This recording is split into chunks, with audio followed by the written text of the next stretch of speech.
Oh, that's beautiful.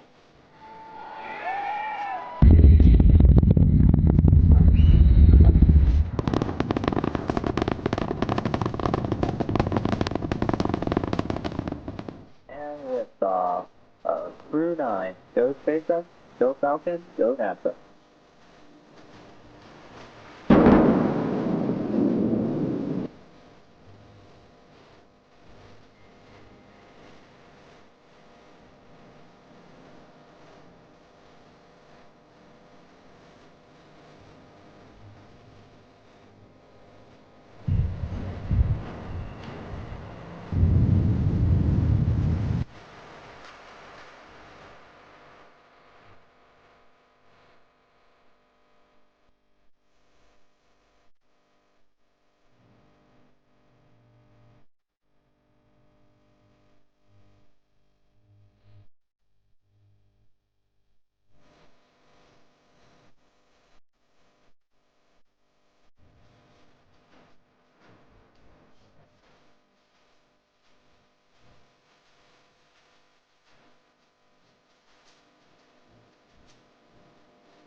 Alright, all operators on countdown 1.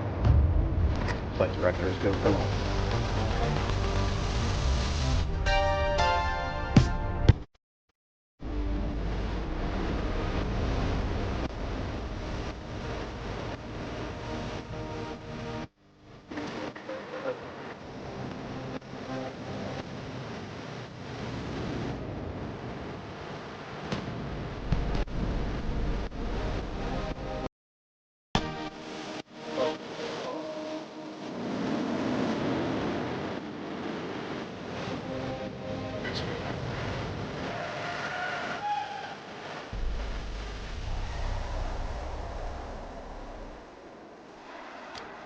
Hello everyone and welcome to Starbase, Texas for the 11th flight test of the world's largest and most powerful reusable rocket, Starship. Today's flight marks our second reuse of a super heavy booster and what's expected to be the final launch of our second generation vehicle. I'm Amanda Lee, a build reliability engineer here at SpaceX. And I'm Jake Berkowitz, a lead propulsion engineer on our SpaceX Raptor team. Today we're coming to you live from Star Factory, just under 2 miles away from the rocket on the pad. Right outside on the lawn, the crowd is starting to gather, and after liftoff, we expect that crowd to head back in to watch the rest of the launch with us and have a party. And right behind us are 3 generations of Raptor engines, the third of which we're looking to debut on the next generation of Starship. And we'll talk a little bit more about that upgraded rocket later in the program. Yeah, and if you watched Flight 10, you'll know it was a really, really good day for Starship.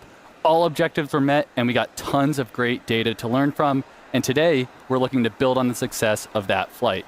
Yeah, that's right. Like in Flight 10, we're again planning to deploy Starlink simulator satellites as well as test the limits of ship's heat shield during re-entry. A controlled descent, flip maneuver, and soft splash in the Indian Ocean are also planned for ship. And hopefully, our recovery team will be able to deliver some more of those amazing views that we got back on Flight 10. Yeah, those views are just awesome.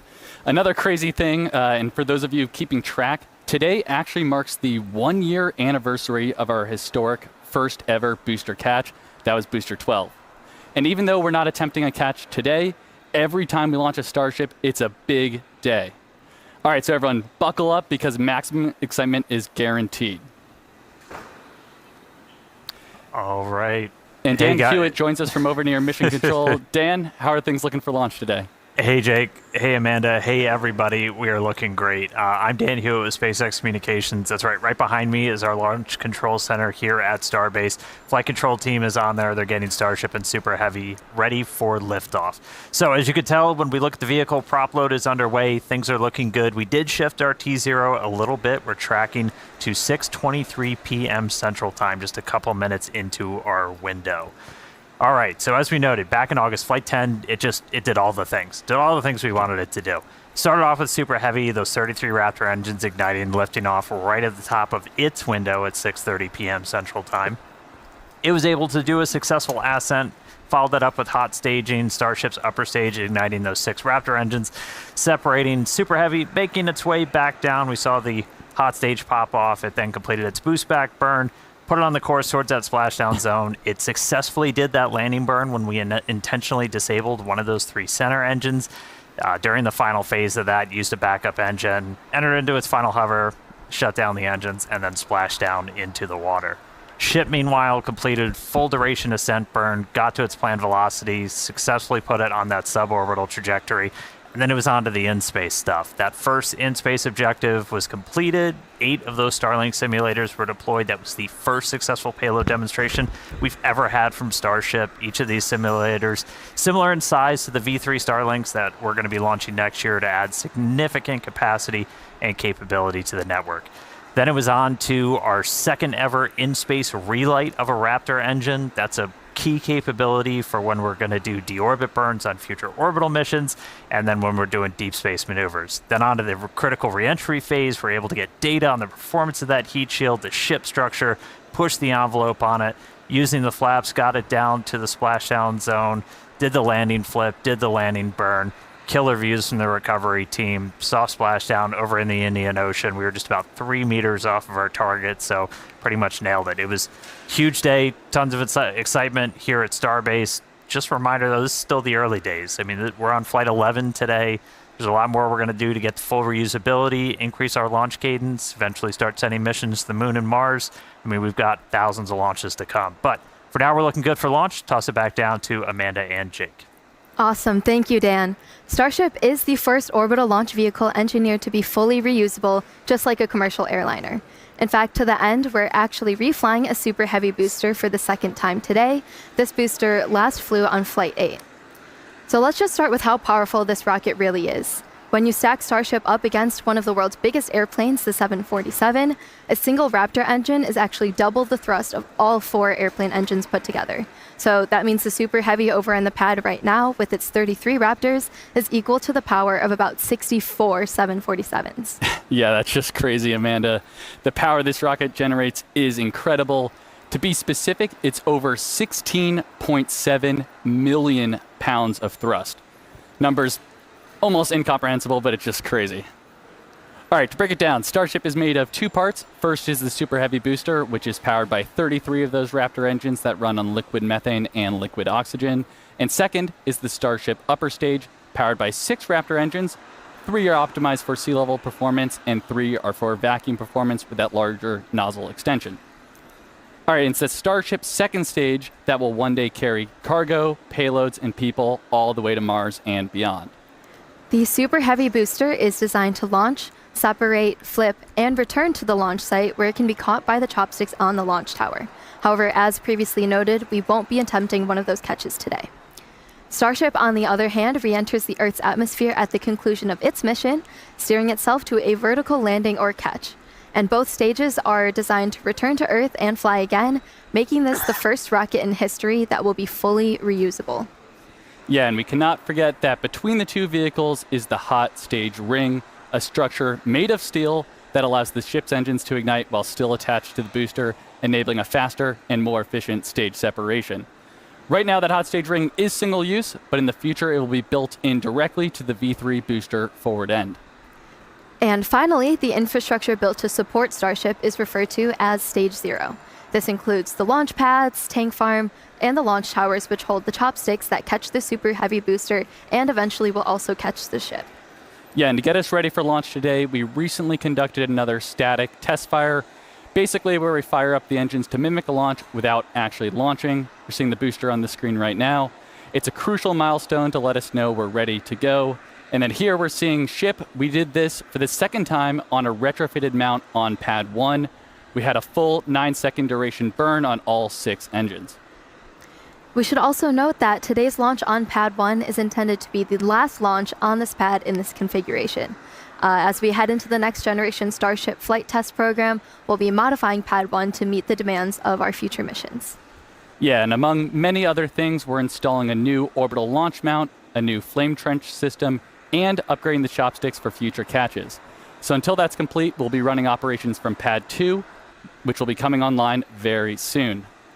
All right, let's go over to Hawthorne, where Tyler is ready to talk a little Starlink. Thank you, Jake and Amanda. My name is Tyler Lionquist, and I'm a Starlink business analyst here at SpaceX. Starlink is SpaceX's low Earth orbit, high-speed internet that's bringing connectivity both on Earth and in space. So, Starship is outfitted again today with 4 Starlink terminals, powering those incredible live shots of ship in orbit, through re-entry, and then all the way down to splashdown in the Indian Ocean. Now, we've had a couple of recent milestones that are worth celebrating. Back in September, we launched Starlink for its 300th time. And this summer, we surpassed 7 million active customers with service available across 150 countries and territories. We've come a really long way since turning on service for our first paying customer in rural Idaho 5 years ago, back in October of 2020.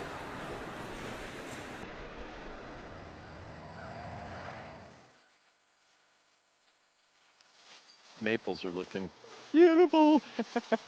I'm Wendy Lair. I live in Sandpoint, Idaho, and we are the first Starlink customers. With Starlink, we didn't have to compromise on where we live due to the lack of technology. The minute they turned it on, we could stream a movie, we could video chat, we could play games on the internet without a lot of lag. I changed jobs earlier this year, so now I actually have the ability to work remote. Here's my house. Program runs on the cloud. I can send anything I want out to get prices and designs? I like to bake, so I've been able to research recipes and try new things. Good day, go for a walk. Good day, Good day for a walk. We can live very rural, and yet we are connected to anybody like in the city.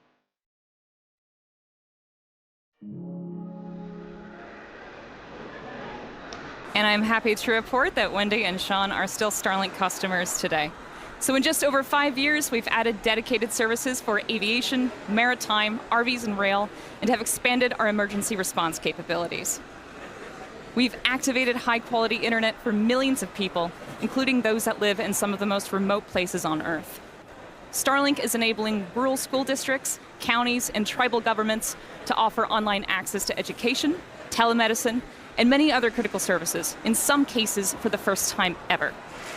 And yet, a third of the planet continues to go without access to reliable high-speed internet, so there's a lot more work for us to do. But Starlink was designed from the very beginning to meet these needs. And as each new version of Starlink comes online, the constellation's capacity and performance increases significantly. The larger V3 satellites that will deploy from Starship will bring gigabit connectivity to users and are designed to add 60 terabits per second of downlink capacity to the Starlink network. That's more than 20 times the capacity added with every V2 mini launch on the Falcon 9. And then on the cellular front, last month, SpaceX announced a deal that provides Starlink with exclusive spectrum for its next generation direct-to-cell satellites, which will be capable of providing broadband service to cell phones globally. Starlink is the largest 4G coverage provider on Earth. Over 7 million people across 5 continents already rely on Starlink to connect their LTE phones to data, voice, video, and messaging, where terrestrial service is unavailable. So we're excited to have the opportunity to help close those coverage gaps and ultimately eliminate mobile dead zones around the world. So yeah, there's a lot happening with Starlink, and there's a lot more to come. So let's head back to Amanda and Jake at Starbase to take us through today's flight profile. Thank you so much, Tyler. So today's float profile, we're looking to get our second re-entry with this iteration of ship. And prior to every launch, we work closely with the FAA and international air traffic organizations to efficiently and safely integrate launch and re-entry operations into the airspace. And we've got a special guest here. Today. What the? We're live. What's up, guys? How's it going? Good to see you, boss. Hi. Hey. How's the webcam? Good. We're live right now. What the? Yeah. Getting ready for Flight Wanna say 11. hi? How are you feeling for it? Good. This is the first time that I'm going to be actually outside standing and watching the rocket. Normally I'm in mission control and stuff. Okay. Yeah. But now I'll be standing out in the garden there. Okay. So Awesome. it's really going to be much more visceral. Yeah. You're gonna feel Great it. place It's to gonna watch. be. It's gonna be. It's gonna be awesome. When it's filtering? We'll be in here this time, but usually we're out there watching. Yeah. All right, sounds good. All Good right, luck later. and have fun. Have fun. All right, so that was an exciting cameo there. But yeah, starting with liftoff, we'll get into the flight profile here. Super Heavy will ignite 33 engines, 24 of which are flight proven today. We'll power through ascent ahead of hot stage separation, where booster will shut down all but 3 engines. Stage 2 lights its Raptor engines while still attached to Super Heavy. That is what we call hot stage separation. We'll see a directional booster flip and engine relight for boost back. And we'll be intentionally headed to a splashdown in the Gulf with a V3 style landing burn demonstration today. Meanwhile, ship will continue with its ascent burn to a suborbital trajectory, where it will attempt to deploy 8 Starlink simulator satellites. And we're also planning to relight a single Raptor engine. Then it's time for a re-entry, where we're once again testing the limits of Starship's heat shield by intentionally removing tiles. The ship will also perform a pretty dynamic banking maneuver that mimics the path of a return to launch site for Ketch that will fly on a future mission. And if all that goes as planned, we'll conclude the test with a landing flip, burn, and soft water splashdown in the Indian Ocean. So definitely another action-packed flight profile, Dan. This is planned to be the final launch of this version of Starship, version number 2. Right now, we're actively building multiple next-generation V3 Starship and Super Heavy vehicles in the factory, kind of right behind us, so let's take a minute and nerd out a little bit. All right, those are going to be launching from Pad 2, which is nearing completion down here at Starbase. Both the pad and the vehicles are going to roll in really significant changes. This is building on everything we've learned from all of these flight tests to make a vehicle that we're looking to mass produce. Starting with the Starship upper stage, which is going to look pretty similar on the outside, but it's getting pretty much a complete overhaul under the hood. We're getting major design changes to its propulsion system that's going to accommodate that new version of Raptor, which puts out higher thrust. We're also getting an energy storage upgrades, tons of avionics changes, a lot of things that will enable longer duration missions. One notable thing you'll start seeing on the outside are these new docking adapters, which we'll use when we bring two Starships together for propellant transfer. That's a core capability of Starship that we're going to demonstrate next year. Bottom line, though, this is the Starship we're planning to use for all of our next major milestones: orbital missions, return to launch site and catch, reuse, propellant transfer, and then making our way to the moon and Mars. Now, Super Heavy, we've shown some of this off, some of this hardware already coming out of the factory. It has upgrades like this, a redesigned fuel transfer tube. That thing's roughly the same size as the first stage of a Falcon 9 rocket. That channels all that cryogenic fuel down to Super Heavy's 33 engines. We made it bigger. It's basically a rocket inside of our rocket that gives us a faster, more reliable flip and simultaneous engine startup. New booster also going to have an integrated hot stage, a lot more vent area, and it's designed to be fully reusable. Pressure from those engine plumes gets vented out, mostly offset just by the pressure in the fuel tank. That is the top of the fuel tank. And then we add a non-structural layer of steel on the top that helps take all the heating. It's mapped to where all the high heating goes. Grid fins also getting a big change, going from 4 down to 3. They're 50% larger, though, much higher strength. They're also going to get used for vehicle lift and catch. That's all made possible. There's a new catch point addition on those grid fins. We've also kind of reclocked their position on the booster.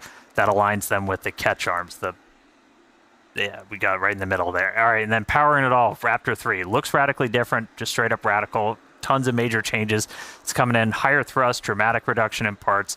Tons of control mechanisms moved inside. Our McGregor teams built some additional stands like this one, which essentially is the bottom of a Super Heavy booster. Lets us do gimbal or steering tests. So that's been really exciting to see. We've also been getting vacuum versions of Raptor 3 into test. The first flight engines are already in production and are about to start acceptance testing for Flight 12. So a lot of exciting changes coming, and we're getting ready to mass produce everything, including one of the really key contributors to that rapid reusability, the heat shield tiles. Let's jump over to Tyler real quick in Hawthorne, who's got a really cool look at what's happening with tiles in Florida. Thank you, Dan. Indeed, Starship's heat shield is the linchpin to full and rapid reusability. We can't launch, land, refuel, and launch again if we have to spend months refurbishing the heat shield after every launch, like they did in the Space Shuttle program. So, in a future where Starship is flying several times a day, many, many thousands of heat shield tiles will be required. So yeah, we need to get cooking on those tiles, which is exactly what's happening inside the fully automated bakery down at the Cape. In just 3 years, tile production at the bakery has surpassed the total number of tiles produced during the 30 years of the shuttle program. To go from the raw material to a finished tile, it takes about 40 hours. And today, the bakery is producing about 1,000 tiles a day.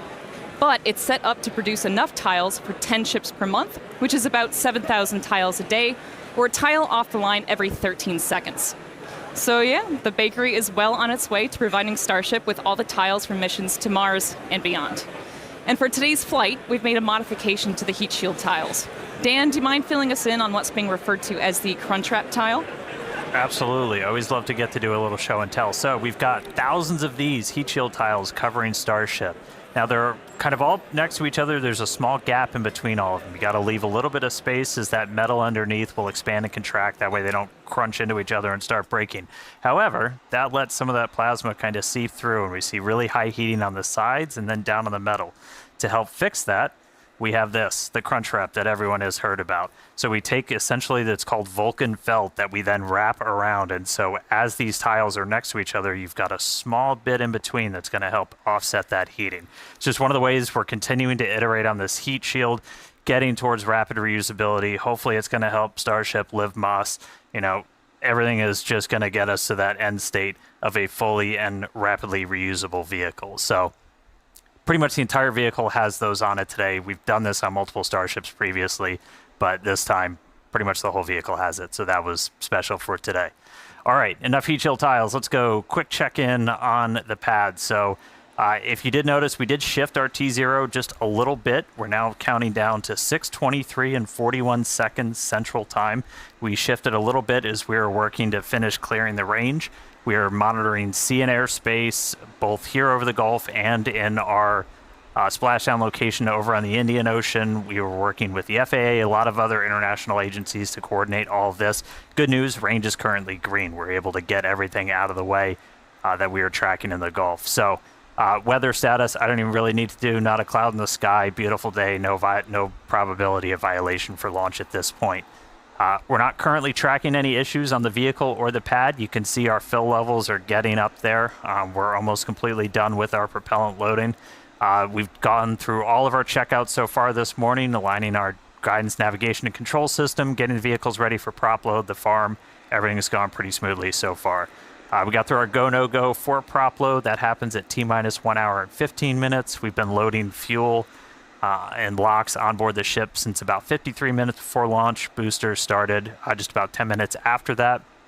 We continue loading prop until just around 3 minutes before liftoff. And then at that point, we'll be ready to go. So bottom line at the moment, we're looking real good. Again, 6:23 and 41 seconds Central Time is our target T0. So we're going to keep counting down. Sounds like great news so far. Thank you, Dan.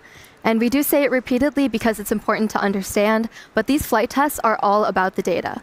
Data helps us build and fly faster until we're eventually ready to fly people and cargo at scale to Mars. That is our foundational mission and basically just the major inspiration for our work here every day. Yeah, that's exactly right, Amanda. And our first missions to the Red Planet are just down the road, and we recently shared some exciting news. Starship cargo flights to the Martian surface for research, development, and exploratory missions begin in 2030, and we already have our first customer. Yeah, exactly. Starship is open for business, and one of the first payloads will be provided by the Italian Space Agency. They recently signed a first-of-its-kind agreement to carry Italian experiments on the initial Starship missions that deliver customer payloads to Mars. In related news, Starship cargo flights to the surface of the Moon for research, development, and exploratory missions will start in 2028. So a ton of Starship activity to look forward to, and if you'd like to learn more about our mission to making humanity multiplanetary, go ahead and visit spacex.com/Mars. Okay, now as we get closer to launch, development continues down here at Starbase, Texas, to shape this growing city into a truly unique place to live and work. And part of being a city, particularly one surrounded by nature, is environmental stewardship. The nearby Boca Beach dunes have unfortunately been eroding at an alarming rate for some time, so SpaceX is teaming up with Cameron County and the city of Starbase to stop that erosion and hopefully preserve the beach for years to come. Yeah, and as one of its first permanent residents and someone who's actually called Starbase home for over 3 years now, I can tell you the beach totally adds to the uniqueness and awesomeness of living here. Starbase is truly unlike any other place on Earth. You know, where else can you see the world's biggest rocket every single day? Yeah, Starbase is definitely the place to be, and we're always looking for more people to come help build the future of spaceflight. Yeah, particularly engineers, especially for our propulsion and mechanical system teams. You could be working on tests just like these ones, proving out the designs of our next generation Super Heavy booster. Fun fact, we actually tested the booster to 13,400 tons of thrust, which is more than the power of 3.5 Saturn V rockets, which is just crazy. We're also looking for civil and structural engineers to help literally build the future. Whether it's buildings like the Gigabays currently going up at both Starbase and the Cape, each is a massive vertical integration and assembly facility with over 700,000 square feet of workspace. Both sites are currently in progress, actually going vertical as we speak. Or you could be designing the Starship launch sites of the future. There's really no shortage of future to build here. So visit spacex.com/careers to see all of our openings if you're interested. Okay, now as we head into terminal count, all eyes are on the rocket. Dan, how are we looking? Are we green? Amanda, we are so green. Everything's still looking really good. So we've got a green range, not tracking any blockers there to launch. We're continuing to load prop on board the vehicle. We're just about to close out, so we'll close out, again, just about 3 minutes and 20 seconds before liftoff. We'll close out on ship, and then booster just about 30 seconds later. And then you end up with about 11 million pounds of liquid propellant on board those two stages. After we're fully loaded on the vehicle, the pad itself gets ready for launch. We do what's called pushbacks. We clear all that prop out of the lines in the tower and the feed system back into the tanks to get ready for launch. And then in the next couple of minutes, we're going to do our final GNC guidance, navigation, and control system alignment. We're going to arm the automatic flight safety system, and then we're going to do final kind of wiggle checks on the steering for the engines, which we might be able to catch a quick peek at as we get closer to those.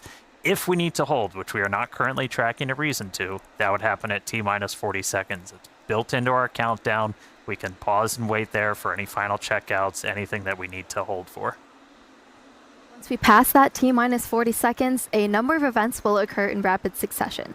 The ground spin and ignition systems come up to flight pressure, and ship switches to internal power. After that, the quick disconnect arm lockout is removed in preparation for retraction shortly after T0. Now, once we pass T-minus 40 seconds, if any problems come up, we do still have the ability to recycle the count under certain conditions back to T-minus 40 seconds and hold there to assess what happened and then see if we can proceed again to liftoff. Yep, however, once the water for the deflector system begins flowing at T-minus 10 seconds, any issue after that would be an automatic scrub for the day, as teams would need to refill the deflector's water tanks as well as the propellant storage tanks at the tank farm before making another attempt. All right, we are coming up on 3 minutes away from launch. You can see the frost line all the way up. We've just closed out prop load onto the ship. Booster coming up shortly. Yeah, in about 10 seconds, we'll finish loading prop on the booster, and then again, we'll have about 11 million pounds of that liquid oxygen, liquid methane on board the vehicles. Not currently tracking a reason to hold at T-minus 40. It can pop up at the last moment, or after we pass that gate. We can always hang out there for a couple of minutes if we need to. We do have some extra time. We're not constantly topping off the propellant in these vehicles, so we have about a 7-8 minute window where we can wait for any final issues to clear. We're not currently tracking a reason to hold there. Again, our range continues to be green as we look at sea and airspace, both out over the Gulf and in our reentry zone out in the Indian Ocean. All right, 2 minutes, 15 seconds to go. A lot of things on tap for Flight 11. Planned to be the last launch of this version of Starship and Super Heavy. Once again, we're really focused on getting ship over to reentry. Once we get to that phase, we're going to dive in. There's a lot of exciting stuff that's going to be happening on our way back through and down to the ground, hopefully out in the Indian Ocean. Minute 45. Should hopefully be seeing... There's a quick wiggle check. Checking out the thrust vector control, the steering on the booster. We use those inner 13 engines. Doing their one final dance before the big show. And we'll do that one more time after we cross that T-minus 40 gate. All right, range continues to be green. Still not tracking any issues on vehicle or pad. 1 minute to go.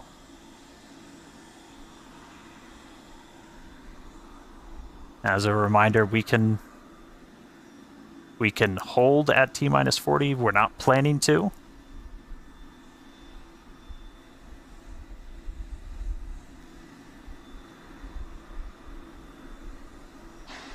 All right. We're through T-minus 40. Let's listen in. Flight Director Ty Huntington back in the seat. Take us through the final Flight seconds directors, go until for launch.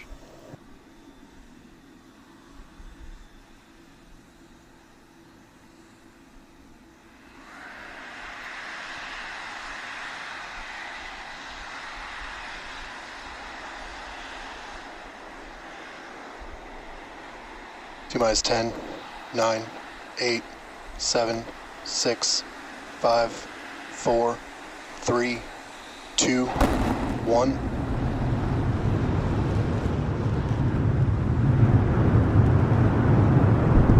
We have liftoff. Go Super Heavy, go Starship. Thanks for all the historic flights, Pad 1.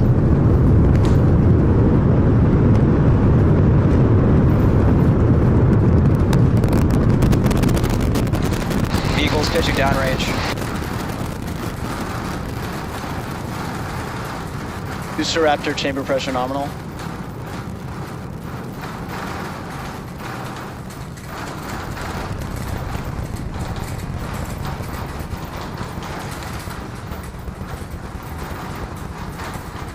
Booster and ship, nominal power and telemetry. All right, we are about 45 seconds into flight. We're still getting the rattle here at Star Factory. We are seeing 33 out of 33 Raptor engines lit on Super Heavy as it arcs across the Gulf. Coming up next on Max Q.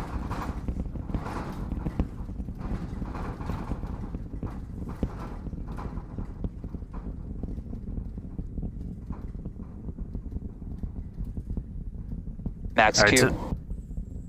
So at this point, we've passed through that period of maximum aerodynamic pressure. The next thing we're looking forward to is going to be hot staging. So we've got 33 out of 33 Raptors lit. Super Heavy makes its way uphill. Hot staging is going to be coming up in just a little over a minute. At that point, we're going to see all but 3 of those Raptor engines on Super Heavy shut down. Our version of MECO. Most engines cut off instead of main engine. And then after that, we're going to release the clamps that are currently holding Starship to that hot stage adapter. It's then going to ignite its 6 Raptor engines to push it away from Super Heavy and then start making its flight uphill. So in about 30 seconds, we're going to see the engines start to shut down on Super Heavy. You'll see them kind of shut off in separate banks until we've just got those 3 center engines that never stop running for this process, and then looking for 6 ship Raptors. All right. MECO coming up in about 10 seconds.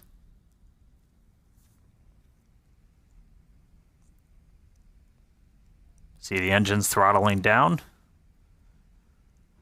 Booster engine cutoff.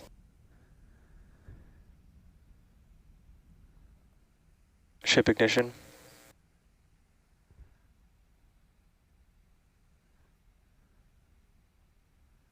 Stage separation. Boost back burn startup.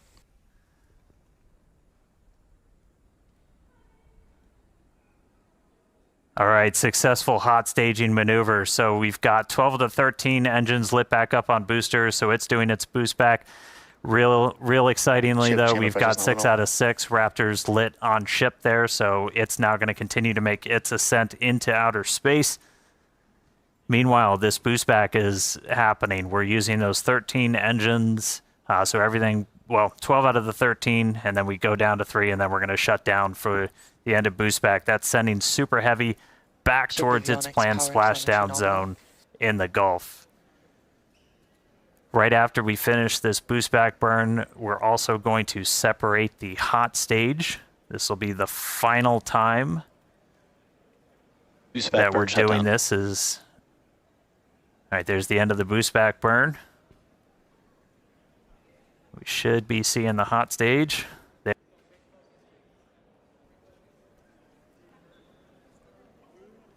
So the hot stage separates. It's going to make its way down, also splash down in the Gulf. In the meantime, though, these 6 ship Raptors are going to continue firing for about 5 more minutes. Next up for the booster, though, is going to be its landing burn. There's a cool tracking shot. We dumped some of the prop out on our way back in.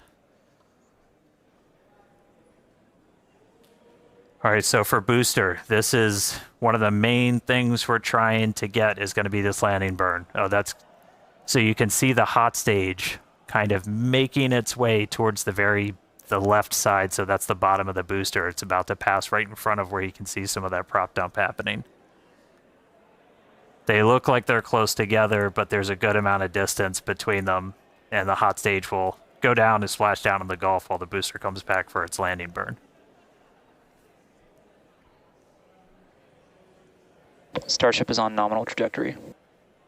All right. Looking good on our trajectory, looking good on everything. Jake and Amanda, you guys with me down there? Yeah, definitely. The crowd is gathering over here in the office. You can definitely feel the energy in here. Great to see that booster is making its way down to the splashdown zone in the Gulf. Yeah, the shaking down here was absolutely nuts. The windows are still there, still intact. So that was pretty awesome. But yeah, booster's coming down. We're at about 30 kilometers. All right, yeah, and as we approach that landing, just like tower catches, we will be doing a 13-engine landing burn to slow down. This time it will be in a V3 configuration. And as we're starting to get into the denser part of the atmosphere, the booster is using 4 hypersonic grid fins to guide itself through atmospheric entry towards its landing site. And we're just about 20 seconds away from landing burn start, where we'll first ignite the center 13 engines, then bring that down to 5 to slow down the booster for landing. And finally, that will come down to 3, and we'll cut all of them off while we're still about 200 meters in the air. So booster is going to see a bit of a harder Booster landing burn startup.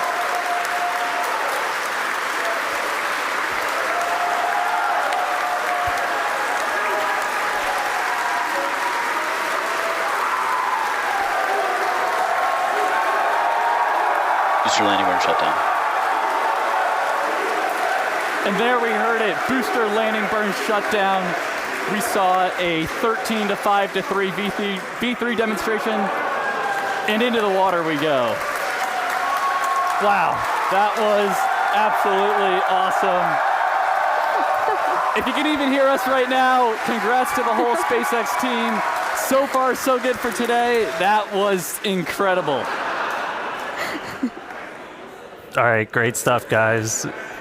I'm jealous of the crowd. All right, back to ship. Ship's still making its way. We've got a little under 2 minutes left in this ascent burn, so we've got all 6 Raptor engines still firing. So the next major milestone we're going to be looking for is SECO. That's our second stage engine cutoff. That's should be coming right at about 8 minutes and 58 seconds into flight, so we've got about 1:20 still to go. Really cool to see booster go through that landing burn. That was one of our really key demonstrations we wanted to try and do today. That's mimicking what we're going to be hopefully doing. Oh, we just got our sonic boom, sounds like, from the booster coming back. All right, less than a minute to go. So we are going to see the 3 RVACs, the vacuum optimized engines, shut down first, and then we'll shut down those 3 center engines. So we should be a little under a minute until SECO. Just a reminder, this is putting us into a suborbital trajectory, so we're intentionally just going slow enough that we're not going to achieve full orbit. This puts us on a course where those engines shut off, and no matter what, we're coming back. Starship is in terminal guidance. In the Indian Ocean. All right, terminal guidance. So we should start seeing the shutdowns come up in just a couple seconds. Less than 30 seconds to go in this ship ascent burn.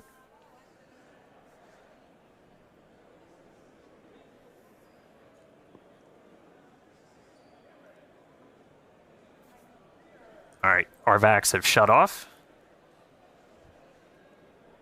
3 more to go.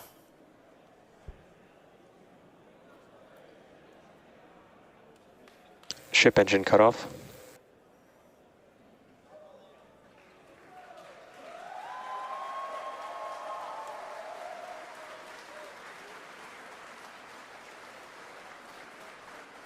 All right, all ship Raptors have shut Nominal down. orbit insertion. You just heard nominal orbital insertion, so we are on the path that we wanted to be. So we've got a ship back in space, a whole lot planned for it, lots more still to come. Great seeing Super Heavy make its way to the water, but I'm excited to see what ship can do in space. How's everybody doing down there?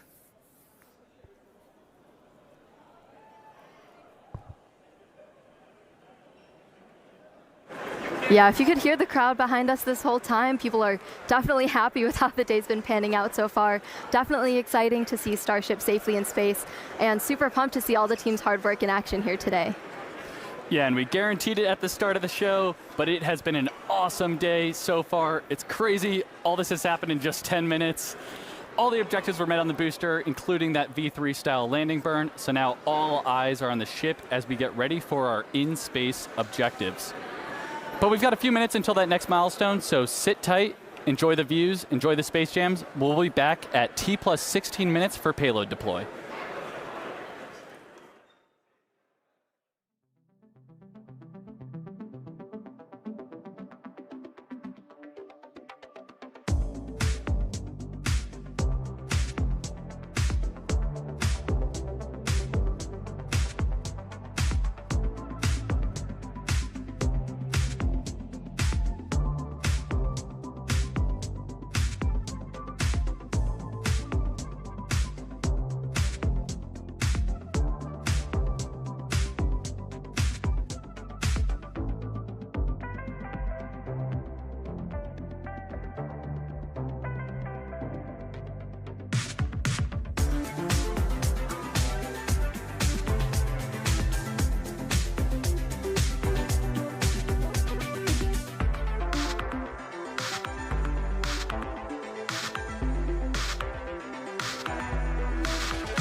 right, welcome back, everybody. If you're just now joining us, where the heck were you? But we are getting ready for payload deploy. That's going to start once we get the payload door open. That should be happening, or at least starting, within the next minute or so. It's been a really cool flight so far. Quick look inside the payload. We've got 8 Starlink simulators getting ready to make their way into outer space. But great flight so far. Booster able to make it all the way to its splashdown and landing burn experiment, so that was really exciting to see. We got ship on orbit, nominal orbital insertion, so right on the money with its trajectory.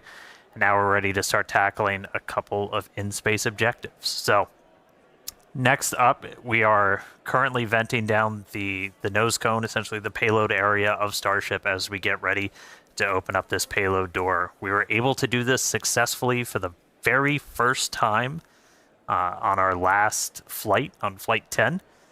Oop. Hal got ahead of me. Looks like he's opening up the payload door already.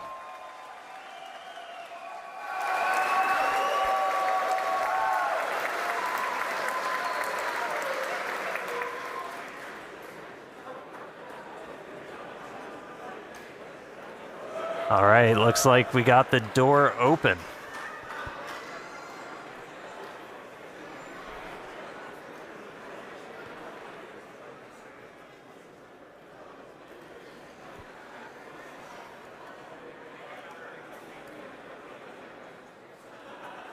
All right, so payload door is open. Next up, gonna be to start deploying these Starlink simulators.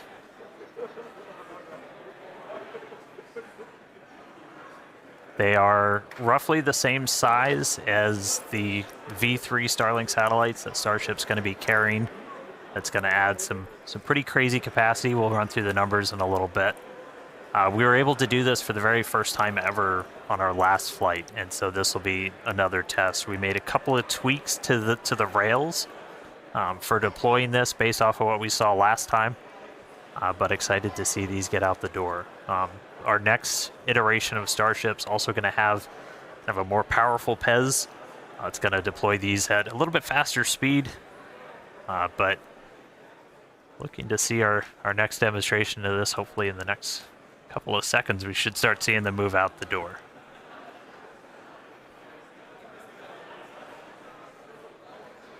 I mean, that view on your left, so you're basically, that would be if you were sitting at the very top of the nose cone looking down. So there's kind of a short stack. There's 4 on either side, so 8 total.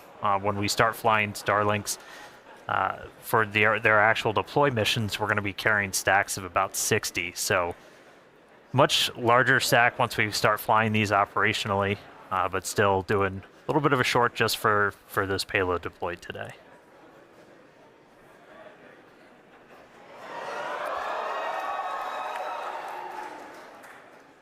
Looks like we got a little bit of movement there, Dan. Coax it out. Get it moving, Jake. There we go. All right, first one going out.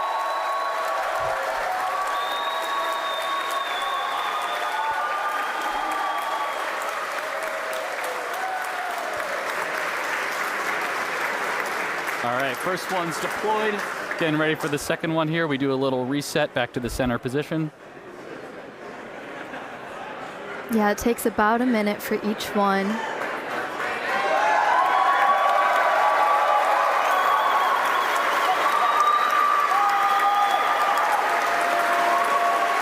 Looks real smooth too. They made a couple of tweaks to those rails. If you watched the last ones, it had a couple of bumps on the way out, but moving out super clean this time.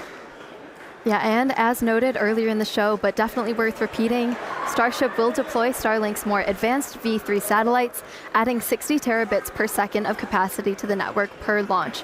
So that's 20 times more than each Falcon 9 launch does today. Just incredible.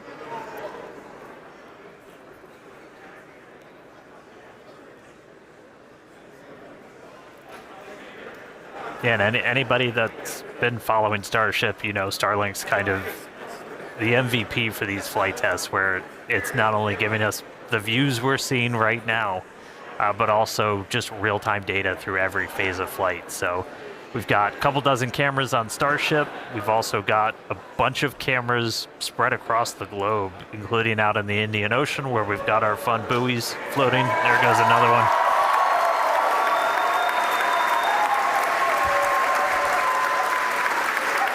And I mean, we're using Starlink to bring all of this together. It's our drone shots you see here from our great team down here at Starbase, all connected. So Starlink not only giving us cool views off the planet, but also on the planet, help bring everybody along for all these Starship flights.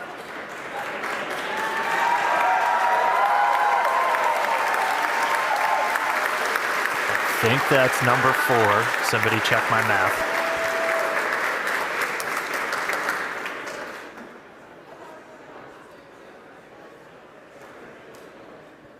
Yeah, we've got 4 Starlink terminals on the outside of Starship. He uses that to talk to the constellation. And through that, we actually get about 120 megabits of bandwidth for our downlink. That's our real-time HD video, all of our telemetry. So it's not just kind of giving us these cool views inside, but it's giving all that engineering data in real time, including re-entry when normally a plasma layer builds up and blocks you out. Starlink, powerful enough of a frequency that we're able to kind of punch through that and still get that live view.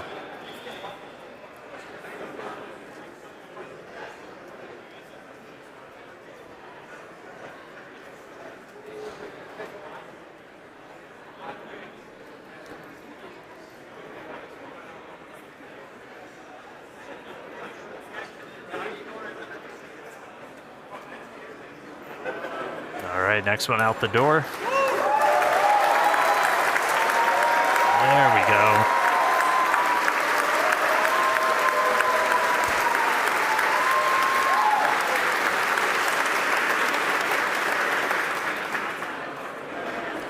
All right, yeah, Starlink is the world's largest satellite constellation operating in low Earth orbit to deliver high-speed, low-latency broadband internet. This provides internet access to people around the world, many of who have never had connectivity before. Oh.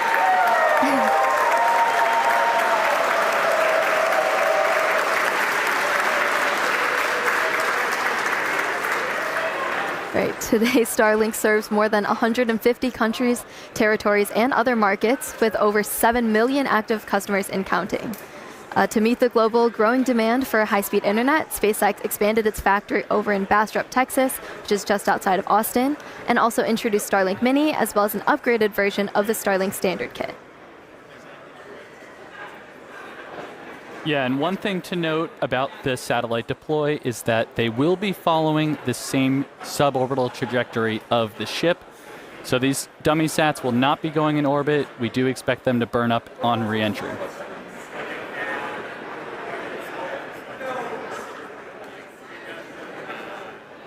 All right, couple more to go. I promise one of these days we'll deploy in daylight.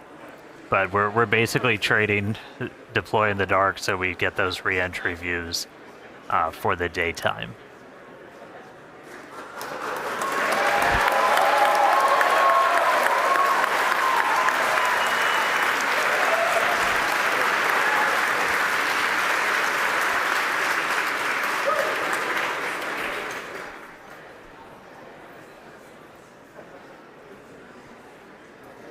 All right, I think we got one more to go.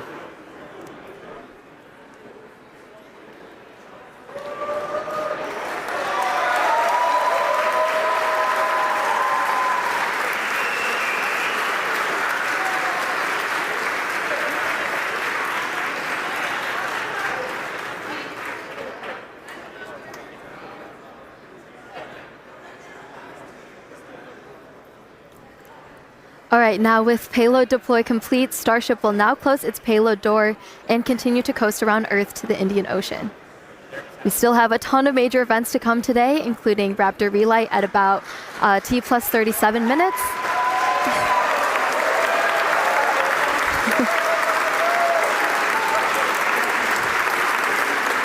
That will be followed by atmospheric reentry and splashdown. So with that, we're going to go on another quick coast. Yeah, if you can hear us.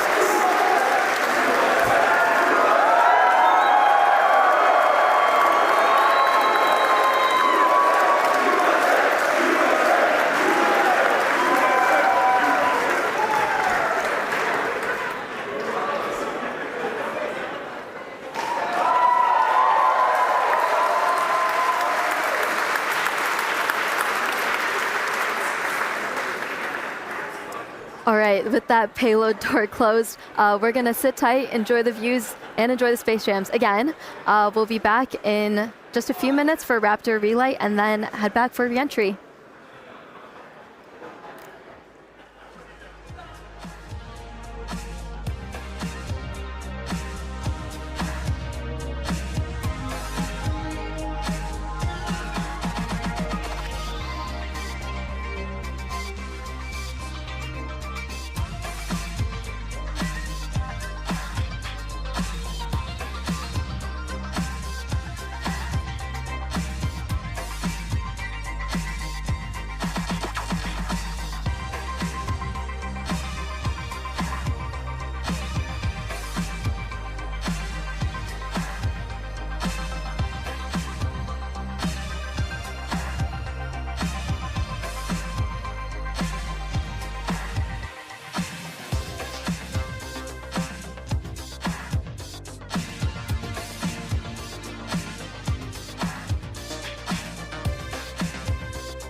All right, welcome back, everyone. If you're just joining us, you did miss some exciting stuff because Starship successfully deployed its second ever payload, 8 Starlink simulator satellites.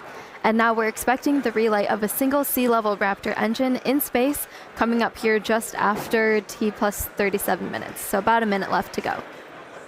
Yep, just a little while. I think we're tracking to 37 in around 49 seconds or so. So we should be just about a minute and a half where, again, as Amanda just said, we're going to relight one of those center engines. This will be the third time that we've tried this. We did it successfully back on Flight 10, and then we did it for the very first time back on Flight 6. This is not a deorbit burn.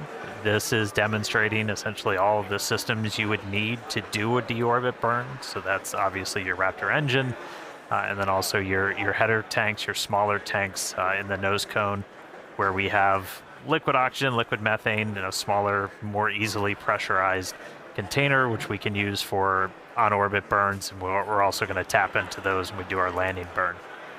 So this will be a critical capability. Once we go to full orbital missions, you'll have to do a deorbit burn to break out of orbit, send it back down to Earth. But in this instance, we're already on our way back down towards Earth. So this is just going to demonstrate the capability of turning one of these engines on. We should be coming up in just about 20 seconds or so, looking for one of those Raptor engines to turn back on. They've been off since we completed that successful ascent burn almost 30 minutes ago. Here we go. Oh, Raptor ignition. And shutdown. All right, there was that Raptor relight. Looks like engine 3, full duration. As Dan mentioned, that's a third attempt, and we just did it 3 times in a row. So congrats to the team, the ship team, Raptor team. And then there we heard nominal second orbital insertion. All right, so congrats everyone on the milestone. That was awesome to see. We're 3 for 3. We're gonna take another break, and we'll be back for re-entry at about T plus 45 minutes. We'll see you soon.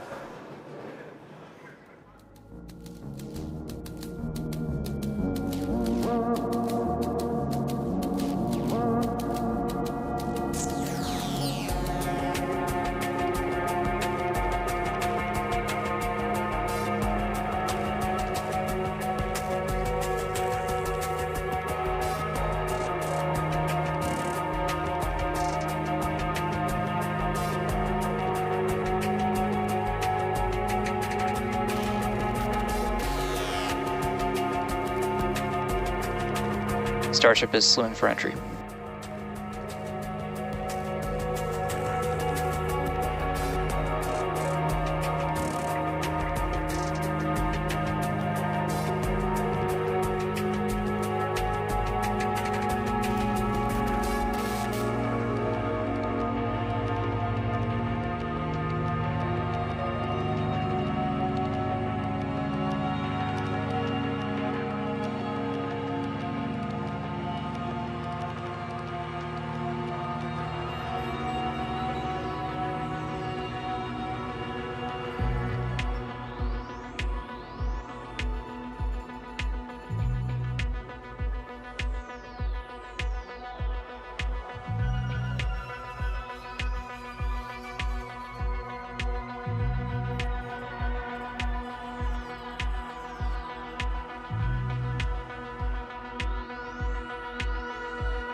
Starship is approaching entry interface.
Ship is starting entry, good attitude.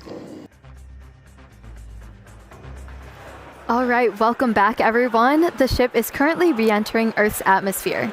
As a reminder, we don't plan to recover the spacecraft today, but rapid and reliable reusability is the ultimate goal. Yeah, the light show has already begun. You can see plasma starting to build on the windward side of the rocket there.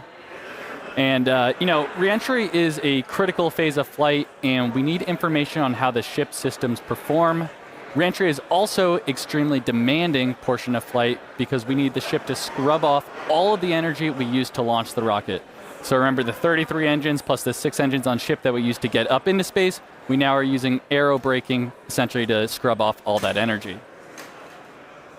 And of course, Starlink is a big part of this, giving us the views we have right now, and also letting us gather as much data as possible, which again is really the main reason why we do these flights.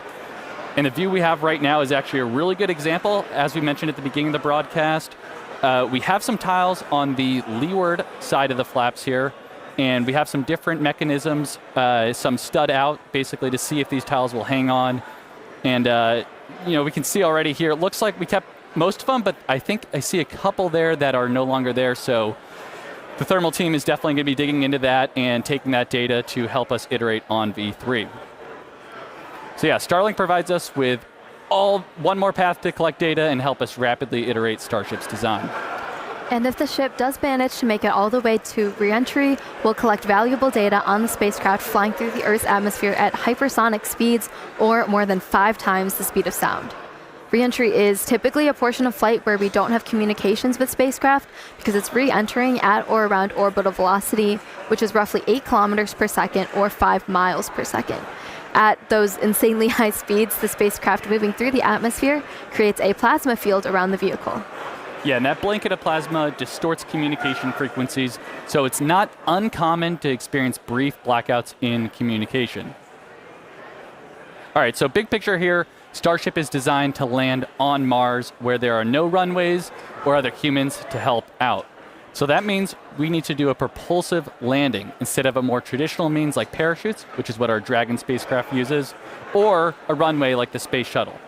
Propulsive landing enables more rapid reusability. Now, as the ship makes its way back to Earth, we should start hearing some callouts when we hear entry max heating and entry max Q. That means the ship has made it through the maximum heating and aerodynamic loads it will experience as it returns. So if it makes it through all of those, that's a pretty good sign that we're doing well. Yeah, and we heard flaps have control of the vehicle now. Okay, there's a great shot there. You're starting to see the plasma build up.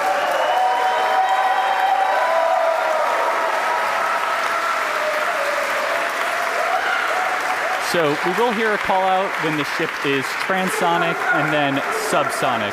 Transonic refers to the period of flight where the velocities of airflow surrounding and flowing past the vehicle are concurrently below, at, and above the speed of sound, somewhere in the range of Mach 0.8 to 1.2. All right, a lot of numbers coming up here, but for reference, commercial jets have a range of cruising speeds, but most fly around Mach 0.74 to Mach 0.85, which is 480 to 575 miles per hour, or 770 to 930 kilometers per hour. Right now, we're going a little over 26,000 kilometers per hour. So compare that to the airplane at 930. It's like pretty crazy how fast we're going here. All right, and after we hear the call out that Starship is transonic, we should hear the call out that Starship is subsonic. Subsonic, of course, refers to the speed that is much less than the speed of sound. So at that point, the ship's velocity will be starting to slow down, and we'll be looking a little bit more like some of our suborbital flights from, at this point, almost 5 years ago. Yeah, so re-entry so far is looking pretty good. You can see that plasma field. Also, again, with those missing tile experiments, especially, we're putting the ship through a lot today, but things are looking pretty good so far. Yeah, we're looking good. I do want to remind people that we are pushing ship to the limits. We've done a lot of these missing tile tests. We did it back on Flight 10. Every time we do it, we throw something new and the ship makes it through. This time, we're really pushing it. We've removed these tiles in some of the spots that see the highest level of heating. And we remove tiles that have zero backup protection underneath. So there's essentially just bare steel. It's one of the heat of re-entry. And so do not be surprised if this is not a very smooth flight on the way down. But again, this is intentional. We are trying to find what are the limits for ship. How resilient are we to these different issues that could pop up? If we lose a tile anywhere on the vehicle, we want to know what that ultimate impact is going to be. So we've got a couple missing. We had a bunch pulled over the primary fuel, the LOX tanks, everything. This one, we've got a tile missing right on top. So that's going to see some of the highest temperatures during this re-entry, and there's just bare steel right underneath it. So we're going to see if Starship's robust enough to pull through that. Also have some tiles missing around the aft flaps, specifically on the leading edge. So again, we're getting a really good look right at the leading edge. That's getting really intense heating. So again, gonna see if it can make it through. See if all the flaps hold on, see if Starship holds together. But definitely could be a bumpy ride, but this is why we're flying. This is why we're flying in this part of the world. This is why we're putting Starship through these flight tests to really understand what its limits are. So we can then move on to the next thing, which is going to be bringing ships back to the launch site for a catch. But for now, still on this suborbital, the light show continuing. Keep following it in. I think we got about 15 minutes until splashdown. Yeah, Dan, it looks, you can see our speed our speed indicator in the bottom left there. It looks like we're starting to scrub off velocity a little bit quicker. Ship is entering the peak heating phase of flight.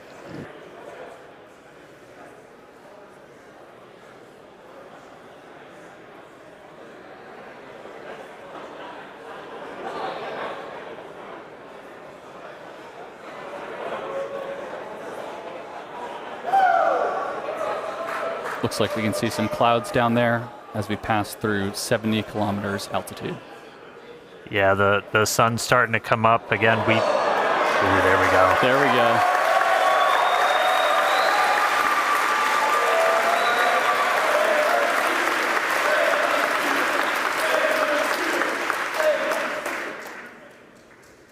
Skirt is intact so far this time. If you watched Flight 10, you saw we entered with a little bit missing. That was ultimately traced to a little bit of buildup. We dumped prop on the way. We had a little bit of solid propellant buildup, and then either static discharge or the plasma ignited it, took out a tiny bit of that skirt, some of the aft flaps, but Starship, again, was able to fight through it, make it all the way to that landing burn. We addressed that, changed some of our prop dump con-ups, though, so should not be seeing that this time around.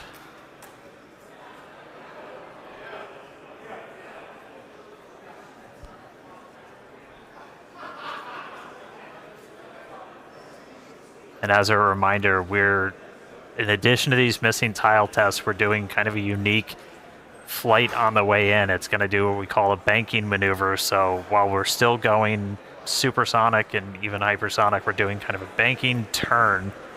And then we'll do a pretty aggressive turn right as we get into the subsonic and start doing our belly flop. And that's designed to essentially be the approach that we would do on a return to launch site and a tower catch. So don't be surprised if we see the ship start to turn and make a few maneuvers as it makes its way down to the Indian. And fun fact, even though we're doing all this turning, we're essentially targeting the exact same spot in the Indian Ocean we went to last time.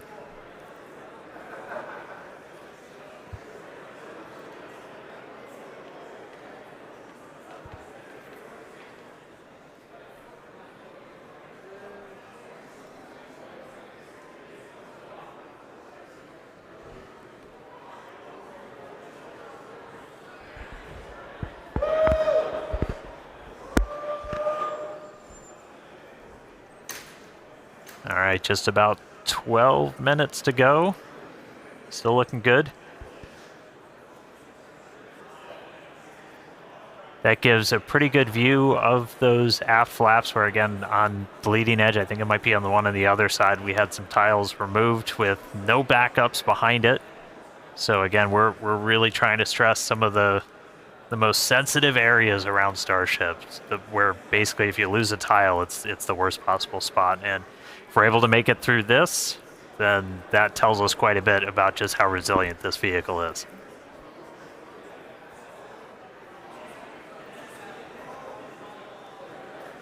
Yeah, and that shot we just had earlier was looking at what we call the business end of Starship with all the Raptor engines.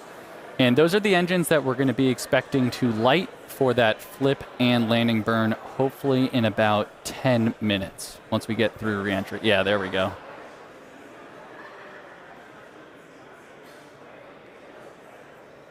Yeah, looking at E3, that's the one we did the relight on. So it's 2 for 2 so far. We'll see if it can go 3 for 3. Yeah.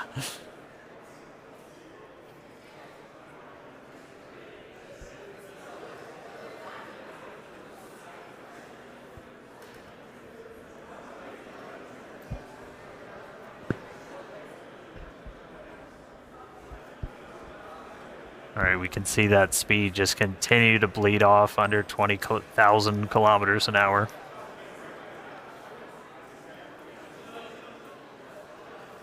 Ship's still holding together.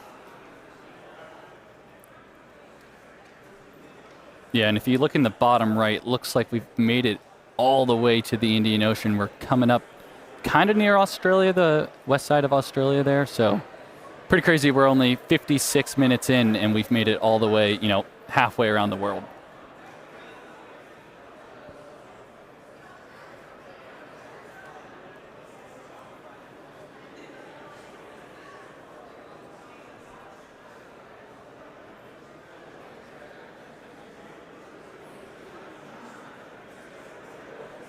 It's actually a good demonstration of a future capability we hope to have on Starship, where we will do point-to-point transport on Earth.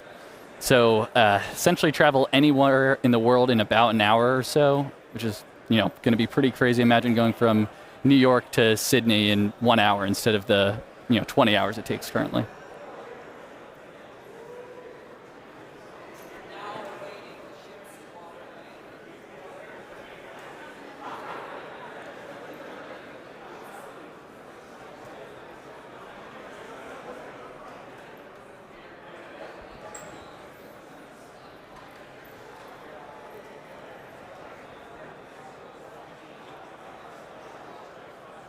And a reminder, so this camera is, we see some of the heat rate picking up a little bit. And this camera is embedded right in the end of one of those forward flaps, so you see it moving around. That's the flap adjusting to maintain control. Looks like we're getting into our bank maneuver.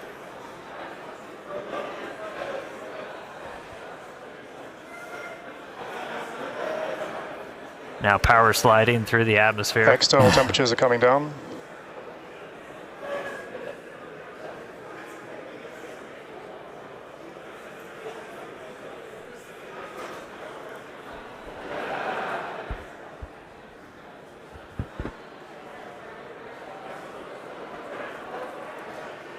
Vehicle is now at maximum dynamic pressure.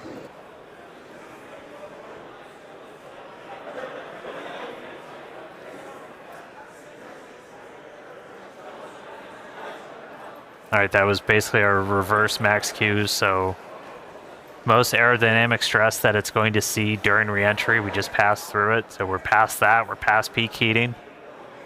Ship's still holding together.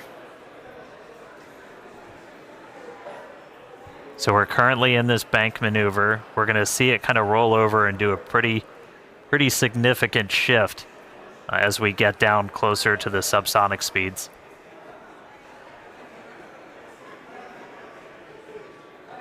Yeah, and that bank maneuver that Dan's mentioning is all in part of us to learn about the guidance, navigation, and control for return to launch site missions. So in the near future, we're hoping to return the ship back to the same pad we just took off on 59 minutes ago, and we've got to do some of these pretty dynamic bankings to make that trajectory work out.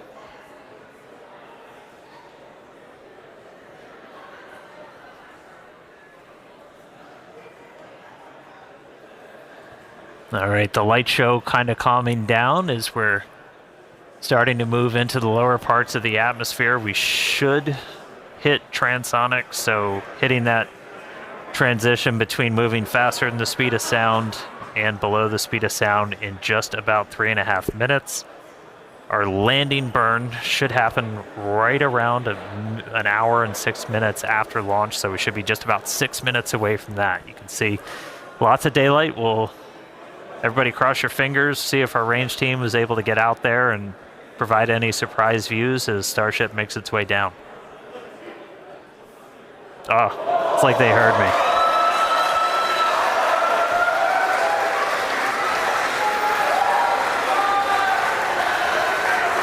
Ready and waiting, let's go. Dan, you just spoke that view into existence there. And again, all brought to us by Starlink. Maneuver has started. All right, there we go. So we're now starting into our really heavy bank maneuver. And this does almost like a half circle loop to our actual trajectory. We're heading to the same exact splashdown point, but we're kind of doing a more roundabout way to get there, where it's this kind of big, long half moon loop and then a really aggressive and a twist right at the very end. And that would line us up with the launch tower. Starship, on a return to launch site, would fly over the tower, do a quick landing burn flip, and then come down for catching the arms.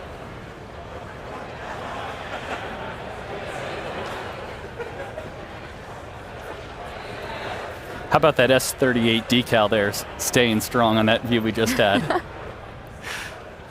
Good to see the numbers back on. Yeah. All right, should be hitting transonic in about 2.5 minutes.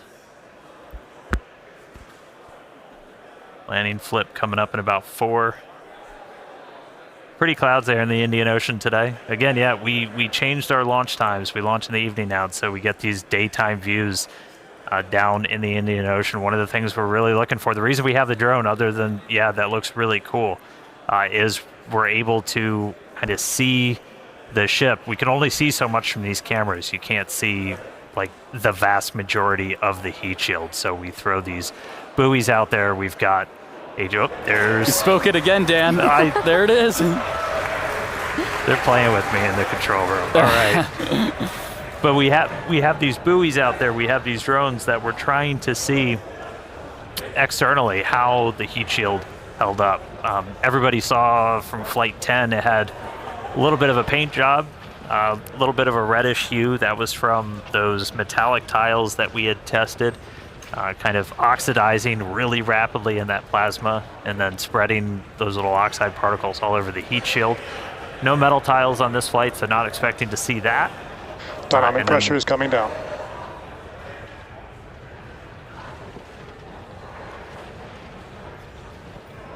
Hope nobody gets seasick.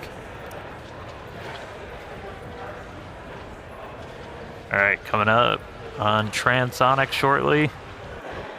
It's about 2.5 minutes of landing burn. Yeah, and once we get to around the 15-kilometer altitude mark, that's where we have a lot of flight history. Starship is transonic, starting the belly flop phase of flight. Yep, that belly flop phase that we perfected in the suborbital campaigns, we're entering that now.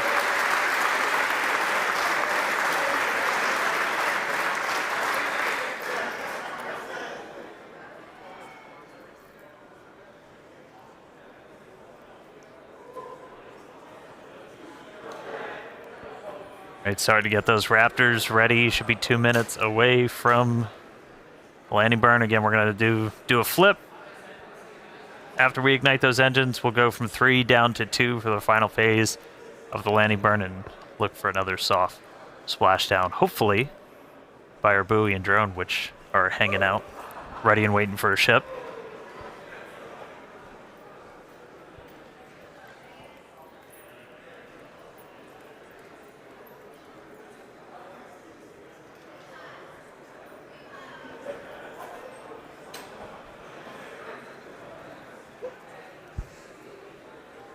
Seeing all 3 center engines have entered the chill phase.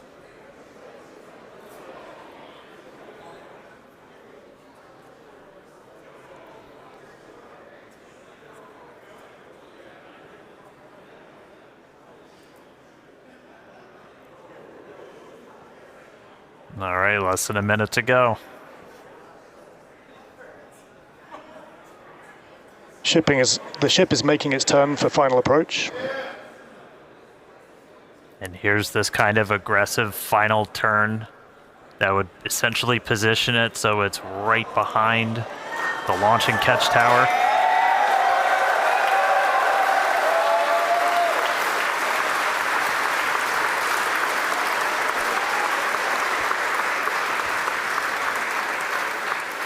Flaps holding strong. Landing burn in just under 20 seconds.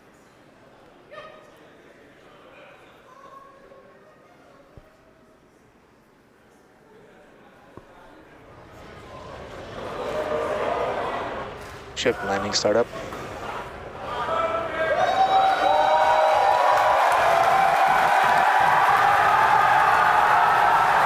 There's our landing burn.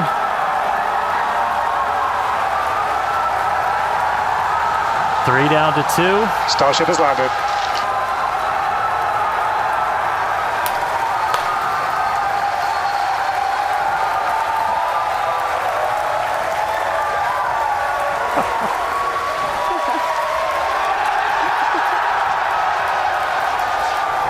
As we said, we're not planning on recovering the ship today. Hey, welcome back to Earth, Starship.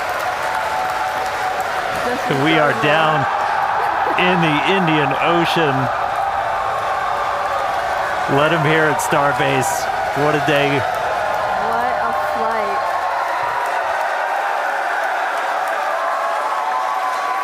Oh. All right. Welcome back to Earthship. What a day. A whole lot more to go through. As you just saw, everybody here at Starbase pretty hyped. Hey, Tyler, out of Hawthorne, how's everybody holding up?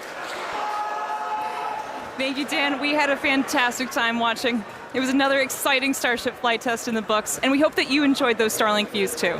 So congratulations to the team at Starbase and everyone here and around the company.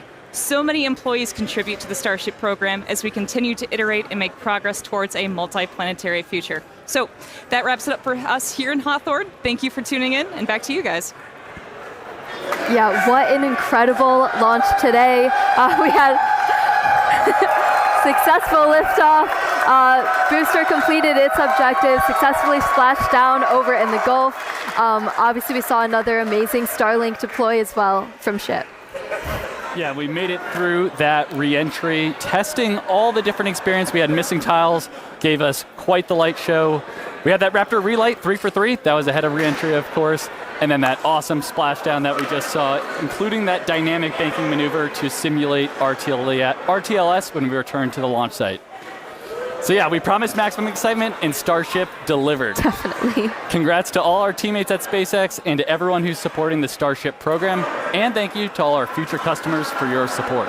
We'd also like to thank the fine people of Cameron County, including the residents of its newest city, Starbase, as well as the Coast Guard, the Federal Aviation Administration, the Government of Mexico, and the Australian Space Agency.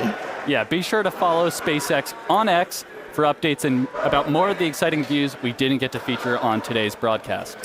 And if you're interested in more launch coverage just like this, head over to spacex.com/launches for the most up-to-date information. All right, I will take us out. Hey, congrats, Jake and Amanda. You guys did amazing. Great job. All right, today we launched the world's biggest rocket, knocked out all of our objectives. Shout outs to every single person who made this look easy. Thank you to everybody tuning in. We're going to see you back here for the very first flight of our next generation Starship. So we'll see you then. Good night.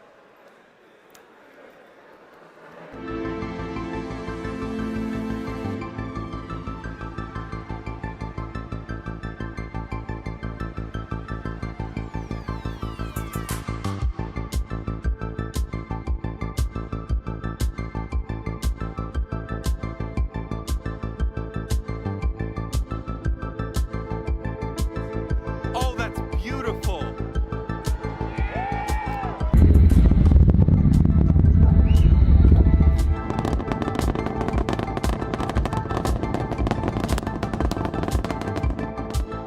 Liftoff.